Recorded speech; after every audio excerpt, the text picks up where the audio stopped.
Hormuz జలసంధిలో యుద్ధం ఒక కొలిక్కి రాకపోగా ఇరాన్కి చెందినటువంటి చాలా నౌకల్ని అమెరికా నిర్బంధించడంతో అంటే మేము ఇంకా ఎక్కువ కాలం నిర్బంధిస్తామని చెప్పడంతో నిన్న ఉదయం నుంచి బ్యారెల్ ధర $125 చేరుకుంది. 122, 125.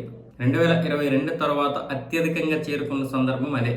ఇప్పుడు దీనివల్ల గ్యాస్ కూడా ఇబ్బంది అవుతుంది. ఇప్పుడు భారతదేశంలో కమర్షియల్ గ్యాస్ మీద విపరీతంగా బాధేశారు. ఒక్కసారిగా $993 పెంచారు. మార్చిలో 144, ఏప్రిల్లో $195, ఇప్పుడు ఏకంగా $993. అంటే 3,300కు పైగానే ఉంది ఒక బండ, 19 కేజీల బండ.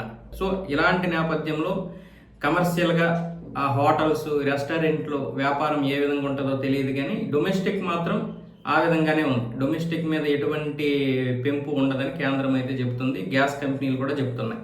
ప్రస్తుతానికైతే కమర్షియల్గా వీళ్ళు ఇలాగ పెంచేశారు, కానీ గ్యాస్ అందకపోవడం వల్ల చాలా రెస్టారెంట్లు మూతపడ్డాయి. మరికొన్ని రెస్టారెంట్లు వాళ్ళు ఏమొచ్చేసి బ్లాక్లో కొంటున్నారు, అంటే మరొక 2,000 ఎక్స్ట్రా ఇచ్చి కూడా కొంటున్నటువంటి సందర్భాలు ఉన్నాయి. సో ఇదంతా ఎవరి మీద బాధేస్తారంటే మన మీదే బాధేస్తారు, కస్టమర్ల మీద, అంటే వినియోగదారుల మీదే బాధేస్తారు. అయినా సరే తప్పలేదు. ఈ యుద్ధం మరొక 1 నెల రోజులు కొనసాగే అవకాశాలు కూడా ఉన్నాయి. అది ఒక దారికి వచ్చే పరిస్థితులు కనిపించడం లేదు. తాడో పేడో తేల్చుకుందామని అటు ఇజ్రాయెల్, అమెరికా ఉన్నాయి, ఇటు ఇరాన్ కూడా అదే విధంగా ఉంది రష్యా సపోర్ట్తో. సో ఈ యొక్క నేపథ్యాన్ని ఈ విధంగా తీసుకెళ్తే ఇంకా ధరలు పెరిగే అవకాశాలు అయితే ఉన్నాయి.